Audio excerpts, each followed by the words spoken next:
ఓం శ్రీ సుధీంద్రాయ నమః. శ్రీ శ్రీ శ్రీ సుధీంద్ర బాబు గారితో భక్తుల అనుభవాలు.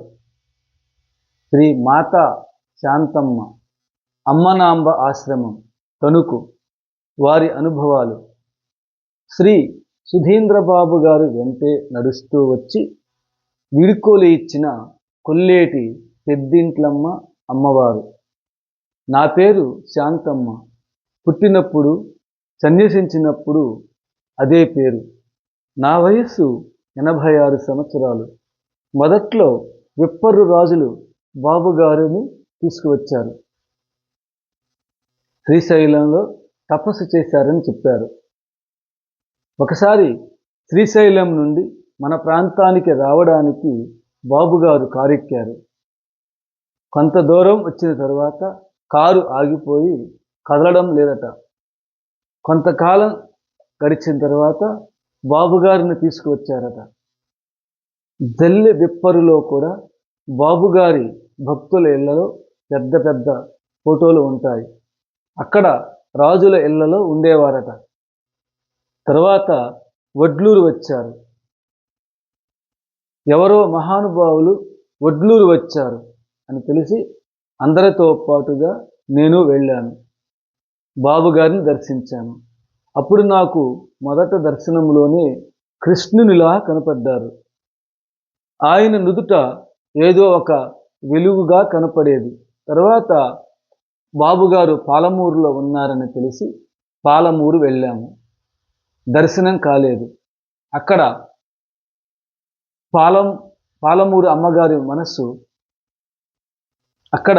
పొలమూరు అమ్మగారి మనస్సు చాలా మంచిది. మమ్మల్ని చాలా గౌరవంగా చూచారు. వారి పేరు కాంతమ్మ గారు. తర్వాత తణుకు వచ్చారు. తరచూ దర్శనం చేసుకునేదాన్ని. ఇక్కడి నుంచి సిద్ధాపురం వెళ్ళారు. అక్కడ ఉండగా కొల్లేరు పెద్దింట్లమ్మ అమ్మవారి దర్శనానికి వెళ్ళారు. పళ్ళు, పూలు, కొబ్బరికాయలు తీసుకొని కొంతమంది భక్తులతో కలిసి వెళ్ళారు. బాబుగారే అమ్మకు పూజ చేసిన తర్వాత వెళ్ళొస్తామే పెద్దింట్లమ్మ అన్నారట. నడుచుకుంటూ సిద్ధాపురం వస్తుంటే 2 పర్లాంగులు వచ్చాక కొంత వేటు దూరంలో సిద్ధాపురం కనపడుతుండగా, ఓసి నీ అమ్మ కడుపు బంగారంగాను, ఇంకా వస్తున్నావటే, తిరిగి వెనక్కిపో అన్నారట బాబుగారు. చెరువు పూడ్చి రామాలయం కట్టారట. పళ్ళాల్లో మణులు, మాణిక్యాలు, ముత్యాలు శంకుస్థాపనలో వేశారట. గ్రామ ప్రజలు కూడా సిద్ధాపురంకు వచ్చి సిద్ధులు వచ్చి రామాలయం నిర్మిస్తారని వ్రాయబడి ఉంది కదా అని వారిలో వారు అనుకున్నారట. విగ్రహ ప్రతిష్ఠ శ్రీ జయేంద్ర సరస్వతి స్వాముల వారితో చేయించారట. బాబుగారి పుట్టినరోజుకి 3 లేక 4 వేల మందికి భోజనాలు పెడతారు. ఒకసారి తణుకులో ఆనందరాజు గారి ఇంటిలో ఉండగా దర్శనానికి వెళ్ళాను. అప్పుడు బాబుగారు, నువ్వు ఆశ్రమానికి పో, నీ ఆశ్రమానికి నేనే వస్తాను, నీ ఆశ్రమం ఎక్కడా అని అడిగి చక్కెరకేళి అరటిపళ్ళు ఇచ్చి నన్ను పంపించేశారు. బాబుగారు దైవస్వరూపులు. వారిని సేవిస్తే, పూజిస్తే సకల దేవతల ఆరాధనతో సమానం. శ్రీ ఓం శ్రీ సుధీంద్రాయ నమః. మీనా బిస్కెట్ కంపెనీ అధినేత శ్రీ సాయిరాం దంపతుల అనుభవాలు. హనుమాన్ జంక్షన్లో నా మిత్రులు ఒక ఆయన డాక్టర్ గారు. ప్రస్తుతం ఆయన భవాజ్ని గురువుగా వైకుంఠపురంలో ఆశ్రమము నిర్మించుకుని ఉంటున్నారు. ఆయన నేను ఎక్కడ ఆధ్యాత్మిక కార్యక్రమాలు జరిగినా వెళుతూ ఉండేవారం. ఒక గురువు ఆదేశానుసారం భవాజ్ని గురువు గారు భగవద్గీత ప్రసంగ రూపంలో చెబుతున్నారు. 1996లో వారు నా దగ్గరకు వచ్చినప్పుడు వేల్పూరు మౌనస్వామి దగ్గరకు వెళ్ళాము. అక్కడ ఎవరో ఒక ఆయన పాలంగిలో శ్రీ సుధీంద్రబాబు గారు అని ఉన్నారని, వారికి 600 సంవత్సరాలు ఉంటాయని, అక్కడికి వెళదామని చెప్తే అక్కడికి వెళ్ళాము. రాముడు అనే పని అతను బాబుగారు లేరు, బయటకు వెళ్ళారని చెప్పాడు. సరే అని వచ్చే దారిలో చెవటం అమ్మగారి గురించి విని అమ్మవారి సమాధి మందిరం దర్శించాము. అక్కడ నాకు షిరిడీలో ఉన్నట్లు అనిపించి చాలా ఆనందాన్ని పొందాను. ఇంతలో లక్ష్మమ్మ గారు అని అమ్మగారి శిష్యురాలు ఒక ఆవిడ అన్నం ఆవకాయ వేసి కలిపి ముద్దలు పెట్టింది. అది నాకు మహాప్రసాదం అని అనిపించింది. మొదటి దర్శనంలోనే నేను చాలా ఆనందాన్ని అనుభవించాను. మళ్ళీ ఒకసారి వచ్చినప్పుడు బాబుగారిని చూద్దామని నిర్ణయించుకొని ఇంటికి వచ్చాము. కొంతకాలం గడిచిన తరువాత బాబుగారి దర్శనానికి వెళ్ళాము. నన్ను చాలా తీవ్రంగా మందలించారు. ఎందుకు వచ్చావు? నువ్వు వచ్చినప్పుడల్లా గంటన్నర సేపు ఏడుస్తున్నాను నేను అన్నారు. నేను ఎప్పుడు వెళ్ళినా నాకు దర్శనం ఇచ్చేవారు. చాలామంది బాబుగారి దర్శనం చాలా కష్టం అంటారు. వారి దయ వలన ఎప్పుడు వెళ్ళినా దర్శనం అయ్యేది. నా భార్యని మీ ఆయనకు ఏమి పెట్టి పెంచుతున్నావు అని అడిగారు. నేనేమీ మాట్లాడలేదు. అలా నిలుచొని ఆ దివ్య మంగళ విగ్రహం చూడడం తప్ప. తణుకులో శ్రీ నాగమాంబ దేవీ సమేత శ్రీ సిద్ధేశ్వర స్వామి వారి ఆలయంలో అభిషేకాలు, హోమాలు బాబుగారే జరిపించారు. ప్రతినిత్యము మేము అక్కడికి వెళ్ళేవారము. 1990, 2000 సంవత్సరంలో ఒకరోజు మేము పీటల మీద కూర్చున్నాము. వీడియోలు, ఫోటోలు తీయించుకున్నాము. కొంతకాలం గడిచిన తరువాత బాబుగారి దర్శనంకి వెళ్ళాము. నేను 70,000 ఖర్చు పెట్టి హోమాలు, అభిషేకాలు చేయిస్తే నీవు 20,000 ఖర్చు పెట్టి ఫోటోలు, వీడియోలు తీయించుకొని సాయిరాం చేయించుకున్నాడు అనిపించుకుంటావా అని నన్ను, అంటే సాయిరాం గారి భార్యని, నాశనం అయిపోతావు అని అన్నారు. అప్పుడు నాకు అనిపించింది, ఈ దేహం నాశనం అయిపోతుంది కదా, ఆయన మందలింపులు మనకు ఆశీస్సులు అని అనిపించింది. బాబుగారు కళ్యాణి ఫైనాన్స్ ఆఫీసులో కూర్చునేవారు. అక్కడ రోడ్డు పైన ఉండి దర్శించుకునేవారు.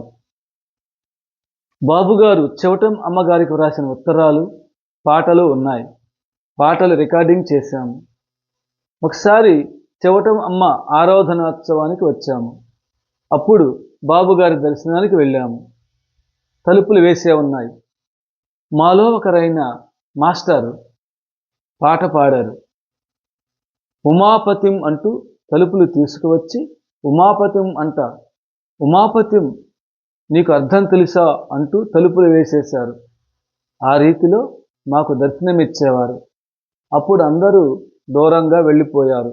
మా పాప, మా మనుమరాలు వెనుక ఉండిపోయారు. అప్పుడు తలుపు తీసి అభయహస్తంతో ఆశీర్వదించారు. మా పెద్దబ్బాయి వివాహం అయ్యాక పసుపు బట్టలతో బాబుగారి దర్శనానికి వెళ్ళాము. అప్పుడు బయటకు వచ్చి అభయహస్తంతో దీవించి పంపారు. భీమవరంలో ఉండేది మా ఫ్యాక్టరీ. అక్కడ నుండి ప్రస్తుతం ఉన్న చోట ఎలా ఉంటుందో అని భయం వేసింది. ఆ రోజు రాత్రి నాకు కల వచ్చింది. కలలో ప్లాన్లన్నీ చూస్తున్నారు బాబుగారు. మరుసటి రోజు ఆ ప్లాన్లు తీసుకుని వెళ్ళాము. బాబుగారు బయటకు వచ్చి మందలించి వెళ్ళిరా అన్నారు. వెళ్ళినప్పుడల్లా ఏదో ఒక రీతిలో దర్శనమిచ్చి ఆశీర్వదించేవారు. వారు సాక్షాత్తు దత్తస్వరూపులు. వారి చర్య ప్రతిదీ మనకు ఆశీర్వాదమే. శ్రీ సుధీంద్ర గురవే నమః. ఓం శ్రీ సుధీంద్రాయ నమః. శ్రీ శేషేంద్ర గారి అనుభవాలు. శ్రీ సుధీంద్రబాబు గారు తనను నమ్ముకున్న వారికి ఇచ్చే ఆశీస్సులు. నా పేరు శేషేంద్ర. ఉండ్రాజవరం హై స్కూల్లో గణిత ఉపాధ్యాయునిగా పనిచేస్తున్నాను. శ్రీ బాబు గారితో అనుభవాలు మీకు తెలియపరుస్తున్నాను. నేను ప్రతినిత్యం బాబుగారి దగ్గరకు వెళ్ళి దర్శించుకొని పాఠశాలకు వెళ్ళడం జరిగేది. శ్రీ సుధీంద్ర బాబు గారి దర్శనం జరగాలంటే ప్రప్రథమంగా బాబుగారు మనలను తలుచుకుంటే వారి దర్శన భాగ్యం మనకు కలుగుతుంది. లేదంటే దర్శనం జరగదు. కనీసం వారున్న పరిసరాలలో కూడా కాలు పెట్టలేము.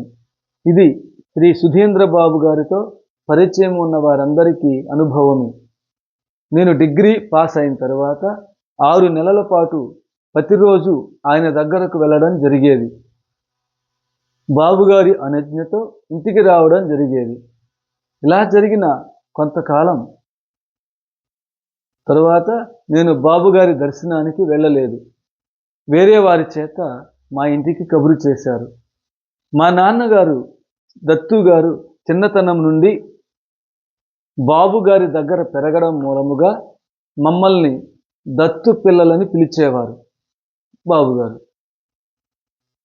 దత్తు పిల్లలని పిలిచేవారు బాబుగారు. వెంటనే బాబుగారి దగ్గరకు వెళ్ళడం జరిగింది. అప్పుడు బాబుగారు అన్నారు, మల్లవరంలో మనకు తెలిసిన వారు స్కూల్ పెడుతున్నారు, నువ్వు అక్కడ టీచర్గా పని చేయడానికి వెళతావా అని అడిగారు. అప్పటికి నేను డిగ్రీ మాత్రమే పాస్ అయ్యాను, బీఈడీ కాలేదు. అయినా బాబుగారు చెప్పారు, ఇంకా ఎదురు చెప్పకూడదు అని వెంటనే బయలుదేరి ఆ ఊరు వెళ్ళడం జరిగింది. బాబుగారు నాకు కొన్ని జాగ్రత్తలు చెప్పారు. వెంటనే మల్లవరం కరణం గారి దగ్గరకు వెళ్ళాను. వారు బాబుగారు చెప్పిన వ్యక్తి నీవేనా అంటూ నన్ను ఆ స్కూల్ యజమాని దగ్గరకు తీసుకువెళ్ళి పరిచయం చేశారు. అది పల్లెటూరు కాబట్టి కరణం గారి రికమెండేషన్తో ఒక రూమ్లో ఉంటున్నాను. ఇలా 5-6 నెలలు గడిపాను. ఒకరోజు రాత్రి నాకు ఒక కల వచ్చింది. కలలో బాబుగారు కనపడ్డారు. దేవుని గదిలా ఉంది. దేవుని పటాలు ఉన్నాయి. బాబుగారు పూజ చేశారు, తీర్థ ప్రసాదాలు ఇచ్చారు. ఈలోపు నాకు మెలకువ వచ్చింది. బాబుగారు పూజ చేసి తీర్థం ఇవ్వడం ఏమిటి అని మనసులో ఒక రకమైన ఆనందం వేసింది. 4-5 రోజుల తరువాత నేను కరణం గారి ఇంటికి వెళ్ళగా మాటల సందర్భంలో, అయ్యో నీకు చెప్పడం మర్చిపోయాను, 4 రోజుల క్రితం బాబుగారు మన ఇంటికి వచ్చారు, సత్యనారాయణ వ్రతం జరిగింది, నిన్ను పిలవమన్నాను, కానీ నేనే పొరపాటున పిలవలేకపోయాను, నీకు కబురు చేయలేకపోయాను, మాకందరికీ తీర్థప్రసాదాలు ఇచ్చారు అన్నారు. అంటే బాబుగారు దత్తు కొడుక్కి నేను వచ్చి వెళ్ళానని తెలిస్తే ఎక్కడ బాధపడతాడో అని నాకు స్వప్నంలోనే పూజ చేస్తున్నట్లు, తీర్థప్రసాదాలు ఇచ్చినట్లు ముందుగానే స్వప్న దర్శనం ఇచ్చారు. అంటే వారి మనస్సులో దత్తు కొడుకుగా నన్ను గుర్తుపెట్టుకున్నారనే సంతృప్తి, ఆనందము నాకు కల్పించారు. ఒక స్నేహితుడు ఒకసారి షిరిడీ వెళదాము రమ్మన్నాడు. సెలవు పెట్టాలి, ప్రయాణ ఖర్చులు హడావడి ఉంటాయి. రిజర్వేషన్లో అతనికి మాత్రమే టికెట్లు దొరికాయి. అతను షిరిడీ వెళ్ళిపోయాడు. అయ్యో నేను వెళ్ళలేకపోయాను అని అనుకున్నాను. ఆ రాత్రి కలలో బాబుగారు 2 కాళ్ళు నా ముందుకు చాపి 2 కాళ్ళు పట్టమన్నారు. బాబుగారు ఎవరికైనా సరే నమస్కరించడానికి పాదాలు ఇచ్చేవారు కాదు. ఎందుకంటే ఏ మహాత్ముల పాదాలకైనా నమస్కరిస్తున్నప్పుడు మన జుట్టు వారి పాదాలకు తగలకూడదు. అందుకే బాబుగారు పాదాలు ఇచ్చేవారు కాదు. నేను షిరిడీ వెళ్ళలేదని బాధ లేకుండా బాబుగారే పాదాలు ఇచ్చి నన్ను ఆశీర్వదించారు అంటే నాకు చాలా ఆనందం వేసింది. ఆయన ఫోటో కానీ వారి గురించి ఎవరికైనా చెప్పడం కానీ జరిగిందో మనము ఎప్పుడు కలిసినా వెంటనే ఏమిటి నా గురించి చెబుతున్నావేమిటి అని అడిగేవారు. మన పని అయిపోతుందంతే. సుధీంద్ర బాబు గారు తణుకు బజారుకి వస్తుండేవారు లోనా మీద. ఆ సమయంలో బాబుగారు వస్తున్నారు, దర్శనం అవుతుంది అని అనిపించేది నా మనస్సుకు. మేము రోడ్డు పక్కనే ఆగి చూసేవారం. బాబుగారు లోనా మీద మన ముందే వెళ్ళేవారు. బాబుగారు కొంతకాలం మమ్మల్ని ఎవరిని కూడా రావద్దనేవారు. ఆయన మాట మాకు శాసనం. పాలంగి షెడ్ దగ్గర బాబుగారికి నా టీచర్ అపాయింట్మెంట్ గురించి చెప్పడానికి వెళ్ళాను. బాబుగారు తీక్షణంగా నా వైపు చూశారు. సెప్టెంబర్ 1, 1994లో నా ఇంటర్వ్యూ. ఆ రోజు చాలా అనారోగ్యంగా ఉంది. మా తండ్రి గారు ట్యాక్సీలో ఏలూరు తీసుకువెళ్ళారు. ఆ ఇంటర్వ్యూలో నాకు ఉద్యోగం రావడం జరిగింది. నా తోటి మిత్రులు సెలెక్ట్ కాలేదు. శ్రీ బాబుగారి అనుగ్రహంతో నాకు ఉద్యోగం రావడం జరిగింది. ఇప్పటికీ కూడా బాబుగారు వారి స్నేహితులందరినీ కంటికి రెప్పలా కాపాడుతూ ఉన్నారు. 2004లో బాబుగారు సిద్ధి పొందారు. ఈ రోజు వరకు కూడా వారు మాకు కావలసినవన్నీ ఏర్పాట్లు చేస్తూనే ఉన్నారు. ఇకపై కూడా వారి ఆశీస్సులు మా కుటుంబంపై ఉంటూనే ఉంటాయి. బాబుగారు, అమ్మగారు ఉండగా మనకు లోటు ఏమిటి అనే ధీమా, ఆత్మవిశ్వాసంతో ఇప్పటికీ మా కుటుంబాలలో ఉన్నాయి. ఇది మా పూర్వజన్మ సుకృతం. ఓం శ్రీ సుధీంద్ర గురవే నమః. ఓం శ్రీ సుధీంద్రాయ నమః. శ్రీ దేవయ్య గారు, ముంబై, వారి అనుభవాలు. నా పేరు జి దేవయ్య. నేను భరద్వాజ మాస్టర్ గారి దగ్గర చదువుకునే రోజుల్లో ఆయన అనేక మంది మహాత్ముల దర్శనాలు చేయించేవారు. ఒకసారి అలివేలు మంగమ్మ గారు, వేదవతి, రాజుగారు, మురళి, నేను, మమ్మల్ని 5గురిని కూడా శ్రీ సుధీంద్ర బాబు గారి దర్శనార్థం, చెవటం అమ్మ దర్శనార్థం పంపారు మాస్టర్ గారు. తణుకులో శ్రీ గోపాలకృష్ణ గారు అనే ఆయన బ్యాంకులో పనిచేస్తున్నారు. వారు రైల్వే స్టేషన్కి వచ్చి మమ్మల్ని వారింటికి తీసుకువెళ్ళారు. అక్కడ స్నానపానాదులు ముగించుకొని చెవటం అమ్మగారి దర్శనానికి వెళ్ళాము. అది 1979వ సంవత్సరం. ఆ రోజు సంపూర్ణ సూర్యగ్రహణం రోజు. చెవటం అమ్మగారి సమక్షంలో రామాలయంలో సుమారు 3 గంటల సేపు రామాయణం విన్నాము. అప్పుడు చెవటం అమ్మగారు అన్నము, నెయ్యి, చింతకాయ పచ్చడితో అమ్మ ముద్దలు కలిపి అందరికీ సంతృప్తిగా పెట్టారు. ప్రసాదం తిన్న తర్వాత 12:30 ప్రాంతంలో శ్రీ గోపాలకృష్ణ గారు, శ్రీ సుధీంద్రబాబు గారి దర్శనార్థం మమ్మల్ని చెవటం నుంచి తణుకు శ్రీ సుధీంద్రబాబు గారి వద్దకు తీసుకువచ్చారు. అక్కడ బాబుగారి దర్శనం కొరకు కొంత తడవ ఆగవలసి వచ్చింది. అప్పటికి కొంతమంది భక్తులు బాబుగారి దగ్గర ఉన్నారు. వారిని పంపివేసిన తరువాత మధ్యాహ్నము 1:15 లోపలికి పిలిచారు. మేము 5గురము. అప్పటికే కొంతమంది భక్తులు లోపల ఉన్నారు. మేము రాణి గోపాలకృష్ణ గారి ఇంటికి వెళ్ళి భోజనానంతరము మధ్యాహ్నం 3 గంటలకు తిరుగు ప్రయాణానికి స్టేషన్కి వెళ్ళాలి. అది మా ప్రోగ్రాం. శ్రీ సుధీంద్రబాబు గారు మమ్మల్ని కదలనీయడం లేదు, సెలవు ఇవ్వడం లేదు. కాఫీలు త్రాగాము, ద్రాక్ష పళ్ళు తిన్నాము. బాబుగారి ఉపనయన విశేషాలు చాలా చెప్పారు. చాలా విషయాలు చెబుతూ 4 గంటల పాటు దర్శనమిచ్చారు. ఇంతలో గోపాలకృష్ణ గారు రైల్వే స్టేషన్కి వెళ్ళి టిక్కెట్లు రద్దుపరిచి తిరిగి రాత్రి రైలుకి రిజర్వేషన్ చేయించారు. మమ్మల్ని బాబుగారు సుమారు 4:30 గంటల పాటు ఆశీర్వదించి సెలవు ఇప్పించారు. ఇటువంటి దర్శనం ఎప్పుడూ కాదు.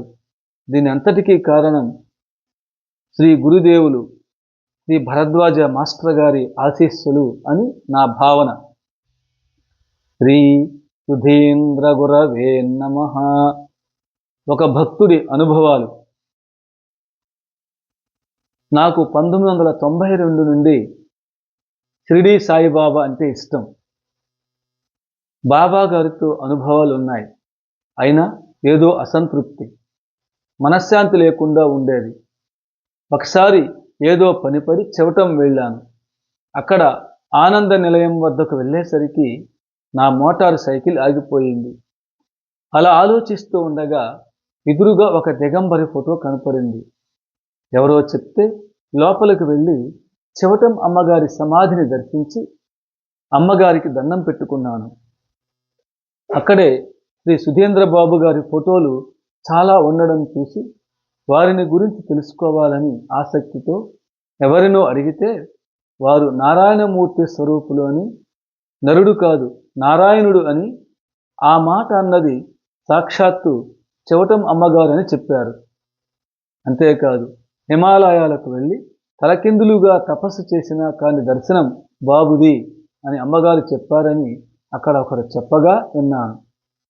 నా చిన్నప్పటి నుండి బాబుగారి అనుగ్రహము నా పైన ఉంది. నాది కృష్ణా జిల్లా ముదినేపల్లి.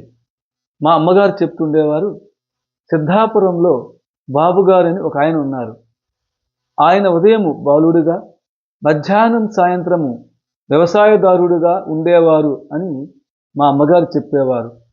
కొన్ని సంవత్సరాలకు పూర్వము ఈ బాబుగారే సిద్ధాపురంలో ఉండేవారు. చెవటం అమ్మగారి వద్దకు వచ్చిన తరువాత వారు సుధీంద్ర బాబు గారు అనే పేరుతో ఉన్నారు. ఆ తర్వాత నిత్యం చెవటం వచ్చేవాడిని. అంత ఆకర్షణ శక్తి ఉంది అమ్మగారి దగ్గర. అలాగే బాబుగారి గురించి తపన పడుతూ ఉండేవాడిని. బాబుగారి ఫోటో ఒకటి కావాలని అనుకున్నాను. నా మిత్రుడు ఫోటోల షాప్లో బాబుగారి ఫోటో ఉండడం చూసి ఇంటికి తెచ్చుకున్నాను. ఫోటో వచ్చిన 10 రోజులకు నేను బజారులో వెళుతూ ఉంటే బాబుగారు ఒక షాపులో ఉండడం చూశాను.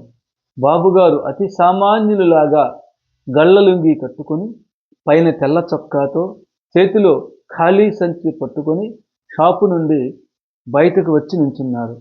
ఫోటోలో చూడడం వలన బాబుగారిని నేను గుర్తుపట్టగలిగాను. నమస్కరించుకున్నాను. నా వైపు చిరునవ్వుతూ చూసి కారెక్కి వెళ్ళిపోయారు. ఒకసారి ఫిబ్రవరి నెలలో 22 రోజులు అంతరాయం లేకుండా వరుసగా దర్శనమిచ్చారు.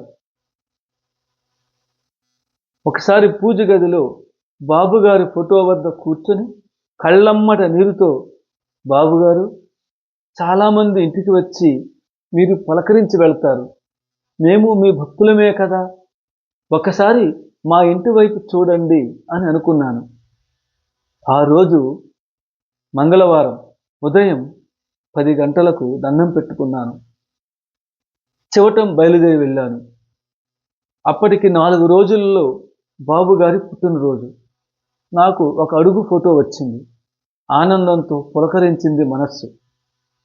ఆ రోజు రాత్రి అగరొత్తి వెలిగించి ఆ ఫోటో వంక చూస్తుంటే నాకు స్పీడ్గా మాటలు వినిపించాయి. పొద్దున్నే నేను రావాలని కోరుకున్నావు, నువ్వు మర్చిపోయినా నేను మర్చిపోలేదు. ఈ మాటలకు నా హృదయం ద్రవించింది.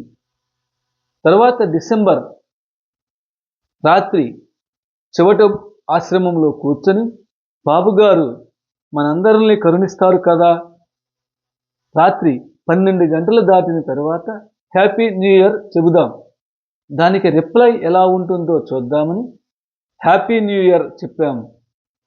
మరుసటి రోజు ఉదయం చెవటం అమ్మగారి దర్శనం చేసుకొని కూర్చుంటే ఆలీ అనే ఒక ముస్లిం వచ్చి 2 లడ్డూలు 2 గులాబ్ జాములు తీసుకొచ్చి ఒక ఫోటో తీసుకొచ్చి మాకిచ్చి, బాబుగారు ఇది నాకు ఇచ్చారు, అవి మీకు ఇస్తున్నానన్నారు. 12 గంటల లోపు రిప్లై వచ్చేసింది. అంటే బాబుగారు మనలను గమనిస్తున్నారు అనడానికి ఇదే నిదర్శనం. అలాగే బాబుగారు పాలంగి గ్రామంలో పొలాల మధ్యలో పాకలో ఉండేవారు. చింపిరి అనే ఒక కుక్క, బొబ్బ అనే ఆబోతు, ఒక పాము ఉండేవి. దాని పేరు నాకు తెలియదు. ఈ 3 ఎన్ని జన్మలెత్తి బాబుగారితో ఉండాలని కోరుకున్నాయో. కొంతకాలం తర్వాత బాబుగారు ఉండ్రాజవరంలో ఒక ఇంటిలోకి అద్దెకి వెళ్ళారు. అప్పుడు బాబుగారు సంచరించిన ప్రదేశం అని నేను, నా మిత్రుడు ఆ ప్రదేశంలో బాబుగారి వస్తువు ఏదైనా దొరుకుతుందేమో అని మొత్తం వెతికాం. ఏమీ దొరకలేదు. కొద్దిగా ఇసుక తీసుకొచ్చాం. అద్భుతం ఏమిటంటే ఆ రోజు రాత్రి 7 గంటలకు తణుకు బజారులో వెళుతూ ఉంటే బాబుగారు లోనా మీద వెళుతూ నా వైపు చూసి కాలుతున్న సిగరెట్ హ్యాండిల్కి ఆర్పి ఆ సిగరెట్ పీకను నాపై విసిరి వెళ్ళిపోయారు. ఒకసారి బాబుగారి దగ్గరకు తీసుకువెళ్ళమని నా భార్య అడిగింది. అప్పుడు అమ్మ బాబుగారి దగ్గరకు వెళితే వ్యవహారం వేరుగా ఉండి వారిపై నాకు ఉన్న ఈ కొంచెము భక్తి తడలవచ్చు అని చెప్పాను.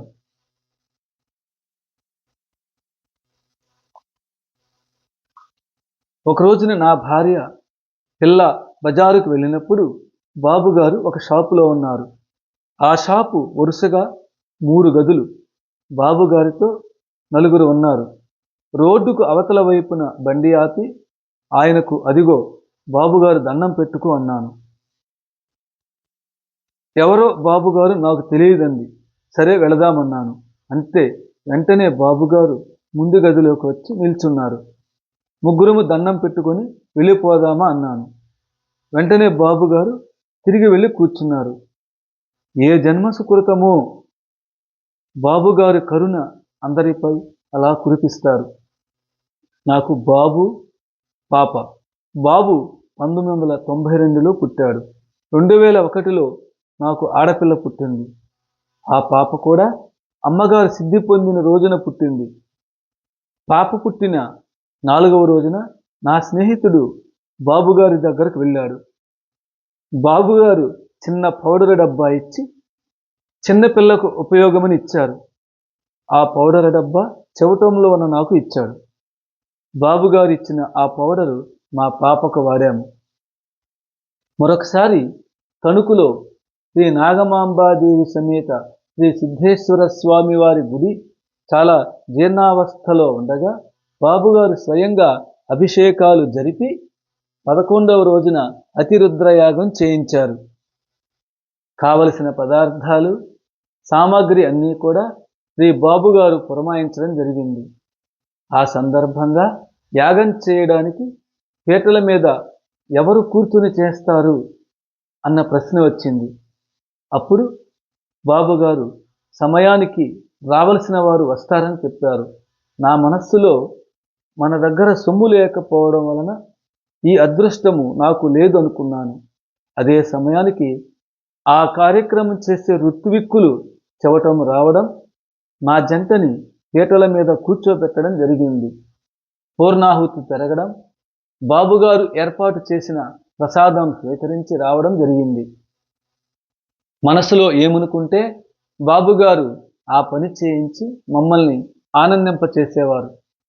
ఆయన పట్ల విశ్వాసంతో ఉండడమే మనం చేయాల్సిన పని. ఒకసారి నేను, నా మిత్రుడు భోజనం అనంతరం ములక్కాడ కూరను ఎలా తినాలి, నెమలి తినాలా, పళ్ళతో తీసి గుజ్జు తినాలా అనే సమస్య వచ్చింది. అదే సమయానికి సింహాద్రి గారు బాబుగారి దగ్గర నుండి వస్తున్నారని చెప్పారు. ఆయన బాబుగారి దగ్గర ఒక తప్పు చేశానని చెప్పారు. ఏమి జరిగిందని అడిగితే బాబుగారు ములక్కాడ కూరతో భోజనం పెట్టారు. అప్పుడు నేను ములక్కాడను నెమిలి తిన్నాను. అప్పుడు బాబుగారు, నాన్న, ములక్కాడ కూర నెమిలి తినకూడదు, ఎందుకంటే దానిపైన పసరు ఉంటుంది, కాబట్టి పళ్ళతో గుజ్జు లాక్కొని తినాలని చెప్పారు అని చెప్పి బాధపడ్డాడు. చూసారా, బాబుగారు ప్రతి నిమిషము ప్రతి సెకండ్ మనల్ని గమనిస్తూ ఉంటారని చెప్పడానికి ఇదే తార్కాణం. ఒకసారి ఏలూరు నుండి ఏసీటీఓ గారు చెవటం వచ్చారు. ఉండ్రాజవరంలోని బాబు గారి దగ్గరకు తీసుకువెళ్ళి నేను ఎదురుగా ఉన్న అరుగుపై కూర్చొని ఉన్నాను. ఆ ఏసీటీఓ గారు బాబుగారి ఇంటి తలుపు దగ్గరకు వెళ్ళి, నారాయణ అనాథ రక్షక, సాయినాథ తలుపు తెరవండి అని కేకలేస్తుంటే అయ్యో ఈయన బాబుగారిని ఇబ్బంది పెడుతున్నారని అని నేను ఆ అరుగు బయటకు వచ్చి రోడ్డు మీద నించొని ఉన్నాను. తిరిగి వెళ్ళేసరికి ఏసీటీఓ గారు ఏడుస్తూ కూర్చుని ఉన్నారు. ఏమి జరిగిందని అడిగితే, మీరు వెళ్ళిన మరుక్షణము బాబుగారు వచ్చి నన్ను మందలించారని ఓపోయాడు. అంటే మనం అడిగితే వారు దర్శనం ఇవ్వరు. వారి తలంపులోనే దర్శన భాగ్యం కలుగుతుందని చెప్పడానికి ఇది ఒక ఉదాహరణ. నారాయణ స్వరూపము బయటకు వచ్చి మిమ్మల్ని మందలించారంటే మీలో నెగిటివ్ ఎనర్జీని పోగొట్టినట్లు లెక్క. మీరు చాలా అదృష్టవంతులు అని చెప్పడం జరిగింది. ఒకసారి నేను నా మిత్రులు ఇద్దరు సహారా నుండి లక్నో వెళ్ళాము. ముగ్గురము తెలుగు వాళ్ళమే. ముగ్గురు తెలుగు తప్ప హిందీ రాని వారం. కాశీ వెళదామని అనుకున్నాము. మధ్యలో ఒక పెద్ద ఆయన మమ్మల్ని చూసి, మీరు హిందువులా అన్నారు. అవును సార్ అన్నాము. హిందువులైతే మధ్యలో అయోధ్య ఉంది, అది చూడరా అన్నారు. అయోధ్య ఎక్కడో తెలియదు సార్ అన్నాను. నేను చెప్తాను, మీరు దిగండి అన్నాడు. అయోధ్యలోనే దిగాము. అక్కడ ఎన్నో ఆశ్రమాలు ఉన్నాయి. ఎక్కడ చూసినా రామనామమే. ఆ పెద్ద ఆయన మమ్మల్ని తీసుకుని వెళ్ళి ఒక ఆశ్రమంలో ఉంచారు. వీళ్ళు హైదరాబాద్ నుండి వచ్చారు. వీరికి భోజనం ఏర్పాట్లు చేయమని చెప్పి రాత్రి అంతా అయోధ్య తిప్పి చూపించారు. మేము రాత్రి బయలుదేరాం. అంటే రాత్రి వెళ్ళకూడదు అని చెప్పి ఒక చిన్న కథ చెప్పారు. ఒకరోజు రాత్రి పూజారి రామచంద్రమూర్తికి మంచినీరు పెట్టలేదు అని రాత్రి 1 గంటకి రాములు వారు సంచారం చేస్తారు. ఇక్కడ రాత్రి ఎవరైతే భక్తితో పడుకుంటారో వాళ్ళకి రాత్రి 1 గంటకి రామచంద్రమూర్తి కనిపిస్తాడని చెప్పారు. అది నిదర్శనంగా రాత్రి 1 గంటకు శ్రీ సుధీంద్ర బాబు గారు కలలో కనపడ్డారు. సాక్షాత్తు నారాయణుడే అని అర్థమవుతోంది. అమ్మగారు చెప్పిన మాట ఇక్కడ సరిపోతోంది. సిద్ధాపురంలో బాబుగారు రామాలయం కట్టారు. దాని నిర్మాణం గురించి తెలుసుకుందాం. బ్రహ్మంగారి చరిత్రలో సిద్ధాపురంలో మహాసిద్ధపురుషుడు రామాలయం కడతారని పేర్కొనబడింది. కట్టించింది బాబుగారు. ఆ ప్రదేశము ఒక చెరువు. 20 ట్రాక్టర్లతో నల్లమట్టి తీసుకొని రావడం, ఆ చెరువు పూడ్చడం జరుగుతుండగా ఒకరోజు కారు మబ్బులతో ఆకాశం నిండిపోయింది. 4 గంటలకు చీకటి పడిపోయింది. మనిషి కనపడనంతగా. అందరూ బాబుగారి దగ్గరకు వచ్చి, బాబుగారు ఇలా అయితే ఎలా, వర్షం వస్తే నీటిలో తడిసిపోయి మా ట్రాక్టర్లు ఆ బందలో కూరుకుపోయి బయటకు రావాలంటే 15 రోజులు పడుతుంది అని అడగగా, మీకు ఎంత స్థలం కావాలి నాన్న అని అడిగారట బాబుగారు. చాలా స్థలం కావాలని అన్నారట. అందుకు బదులుగా బాబుగారు ఒక కర్ర తీసుకొని వారు చూపిన స్థలమంతా ఆ కర్రతో గీత గీచి వారికి చూపారు. ఆ సమయంలో కుంభవృష్టి వర్షం కురిసింది. కానీ గీత గీచిన ప్రాంతంలోకి చుక్క నీరు కూడా రాలేదు. ఇది చూచిన వారు ముదినేపల్లిలో 6 జీవించే ఉన్నారు. రాత్రిపూట కూర్చోబెట్టి చెబుతుండేవారు. బాబుగారు ఒకసారి అందరినీ ఎదురెదురుగా మధ్యన దారి వదిలి ఉంచమని కూర్చుండమని, అందరికీ అగరవత్తులు ఇచ్చి వెలిగించమని అన్నారట. విపరీతమైన సువాసన. బాబుగారు తల ఊపుతున్నారు, ఏవేవో సైగలు చేస్తున్నారట. ఆ రోజు పూర్తయింది.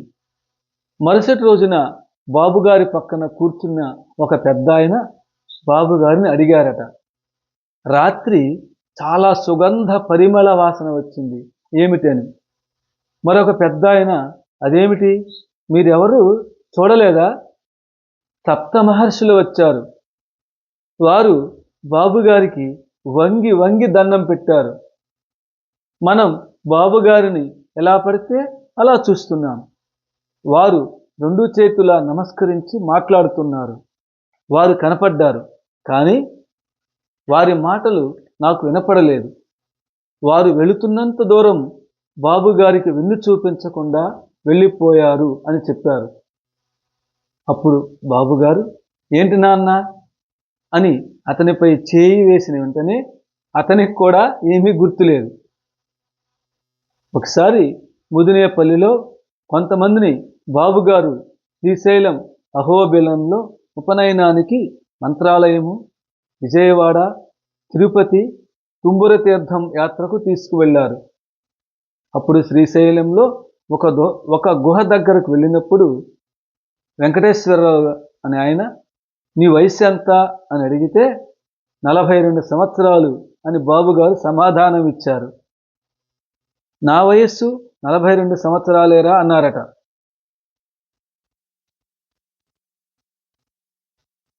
ఆశ్చర్యం. బాబుగారు మన ముగ్గురు వయస్సు 42 సంవత్సరాలే అన్నారు మరో వ్యక్తి. సొరంగములో నుంచి ఒక పండు ముసలి ఒళ్ళు, జుట్టు అంతా బంగారం రంగులో ఉన్న ఒక మహానుభావుడు వచ్చి, ఇంతకాలానికి నాపై దయ కలిగిందా బాబు అని దండం పెట్టి వెళ్ళిపోతే వెళ్ళిన వాళ్ళందరూ ఆశ్చర్యపోయారు. వారి వయస్సు ఎంత ఉంటుంది నాన్న అంటే తెలియదని చెప్పాము. వారి వయస్సు 126 సంవత్సరాలని చెప్పారట బాబుగారు. అదేంటి అంత క్రితమే 42 సంవత్సరాలని చెప్పారు, ఏమిటి ఈ విచిత్రం అంటే, బాబుగారి వయస్సు ఎంత ఉంటుంది? శ్రీ సుధీంద్ర గురవే నమః.